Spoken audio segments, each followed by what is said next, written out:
अस्सलाम वालेकुम। हमारा जो फर्ज है वो हम अदा करते रहेंगे। मैं एक बात बताऊं, इसराइल को जो ठोक कर शहबाज शरीफ साहब यूनाइटेड नेशन में अपनी तकरीर में आए हैं, बड़े दुख और तकलीफ थी। जाहिर है जो इसराइल के मफादात के पहरेदार हैं पाकिस्तान में, जिनको इसराइल का बड़ा दर्द है और वो पाकिस्तान में उनकी खिदमात सर अंजाम दे रहे हैं, वो ये कैसे बर्दाश्त कर सकते थे कि उनके अबाव जदाद को इस तरह शहबाज शरीफ जो है वो बातें सुना के आ जाएगा। तो वो बदला ले रहे हैं।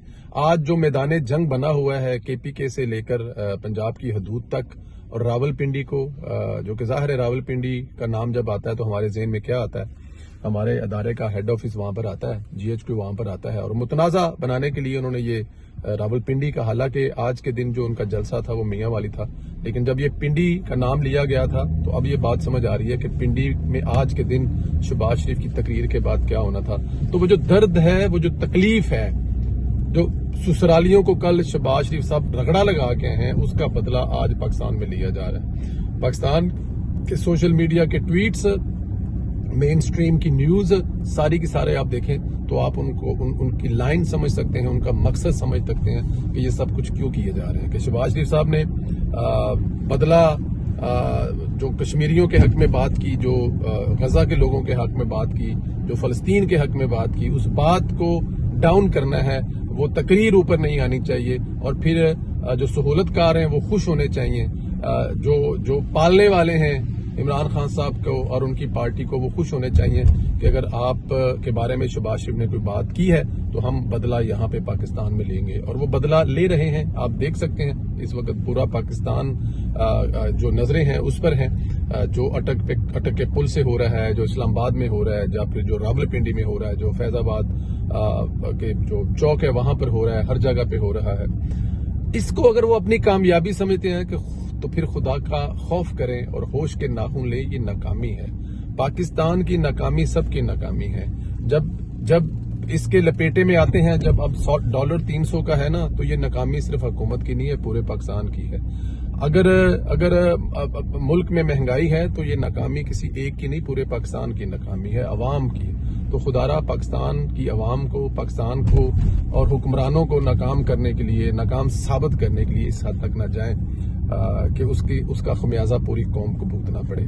लेकिन ये हुकूमत अपने तौर पर जो कर रही है वो करती रहेगी। मेरा नहीं ख्याल किसी जगह पे कोई फर्क पड़ने वाला है। शहबाज शरीफ साहब, आप अपनी टीम के साथ जो लगे हुए हैं वो आप अपना काम करते रहें। इंतशारियों का जो काम है वो इंतशारी करते रहेंगे। इंतशारी थक जाएंगे लेकिन पाकिस्तान को बचाने वाले कभी नहीं थकेंगे। है कि अटक पुल पे जो कहा गया था वो अब करने का वक्त जो है वो आन पहुंचा है।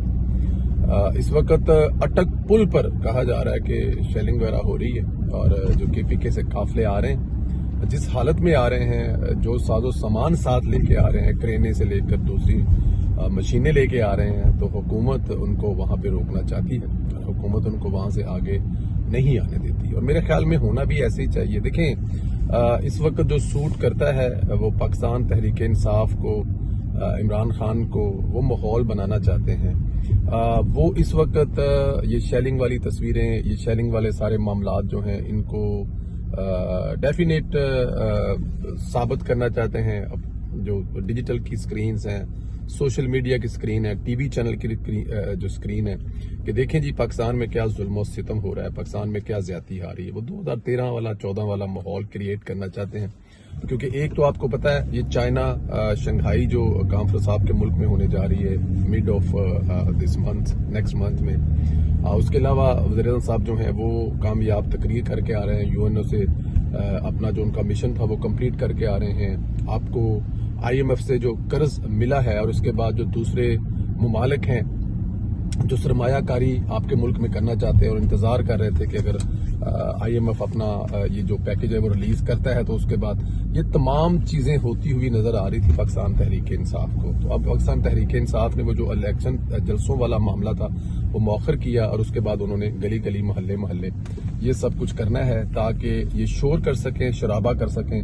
और फिर ये जो स्क्रीनें, आप स्क्रीन्स पे आपको ये शेलिंग नजर आएगी या बहुत सारी दूसरी चीजें नजर आएंगी, इसको वो पूरी दुनिया में इस्तेमाल करेंगे। फिर वो उनके जो बाहर बैठे हुए हैं वो पूरी दुनिया को दिखाने की कोशिश करेंगे। फिर उनको जो लॉबीज فرم ہائر کی ہوئی ہیں وہ دنیا کو بتائیں گے دیکھیں جی پاکستان میں کیا ظلم و ستم ہو رہا ہے کہ عمران خان کو جیل میں اور پاکستان میں جو ہو رہا ہے وہ اس کو ایک اتنا بیڈ امپریشن بنا کر ثابت کرنے کی کوشش کریں گے کہ پاکستان نہ آئیں, پاکستان سرمایہ کاری نہ کریں, حالات بڑے خراب ہیں. یہ وہ ساری کی ساری سٹوری ہے.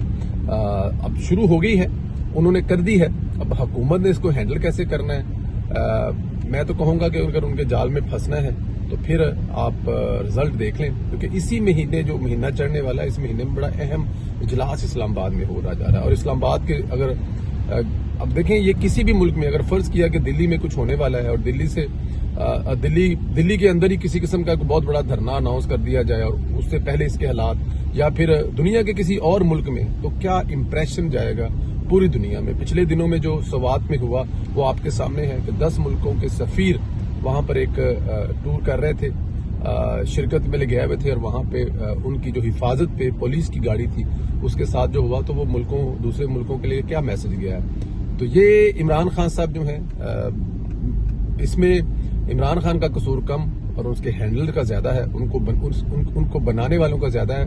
اور میں سمجھتا ہوں کسی حد تک وہ آج بھی اس کے ساتھ ہیں, عمران خان کے ساتھ جو تھے وہ آج بھی ہیں. اس کی ریزن یہ ہے, میں نے دنیا کا پہلا قیدی دیکھا ہے جو جیل کے اندر سے بیٹھ کر ٹی وی چینلز کو انٹرویو بھی دے رہا ہے, مختلف اخبارات میں بھی لکھ رہا ہے, اور اندر سے بیٹھ کے اپنی پارٹی کو ہدایات بھی دے رہا ہے. اچھا, بیٹھے بیٹھے ایک لائن ذہن میں آ گئی ہے, چائے سامنے پڑی ہے, کپ پکڑ کر چائے پینے لگا ہوں, تو ایک دم سے ظاہر ہے ٹویٹر پہ تو آپ ہر ٹائم لگے رہتے ہیں, تو وہ بیکری کا رش پھر میرے سامنے آ گیا ہے. تو میرے ذہن میں ایک آئیڈیا آیا ہے کہ اگر اس بیکری سے رش ختم کرنا ہے نا تو یہاں پر ایک ٹی وی لگائیں اور اس ٹی وی پہ اقوام متحدہ میں شہباز شریف صاحب والی تقریر لگا دیں. آپ جیسے ہی شہباز شریف صاحب کی آج والی تقریر اس بیکری میں لگائیں گے ٹی وی پہ, آپ کو 1 کلومیٹر کے اندر اندر کوئی یوتھیا نظر نہیں آئے گا. تجربہ کر کے دیکھ لیں. انسٹالیشنز کی گئی تھی نا, وہ انسٹالیشنز ابھی بھی ہے, تو وہ فیکٹری چل رہی ہے, سہولت کار ہے. سہولت کار آپ کہہ رہی ہیں کہ ابھی بھی سہولت کار ہیں؟ بالکل ہے, بالکل ہے. سپریم کورٹ سے لے کے ہائی کورٹ سے لے کے آپ میرے خیال میں ایف آئی اے وغیرہ میں سب میں اس کے سہولت کار, اس کے فینس اور سب موجود ہیں, اداروں میں ہیں. پارٹیوں میں بڑے لوگ کمپرومائز ہیں آئی تھنک, اور جو نہ جانے میں بھی اس کی حمایت نہیں کرتے, لیکن اس کی راہ ہموار کرتے ہیں.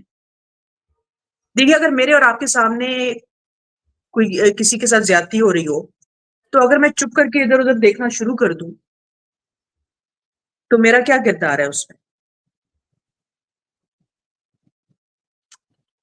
بالکل ٹھیک, بالکل ٹھیک. ایک آڈیو بھی آئی تھی عمران خان صاحب کی کسی عورت کے ساتھ, آئی ڈونٹ نو کیا نام تھا ان کا, وہ بھی شاید پارلیمنٹ کی ممبر تھی.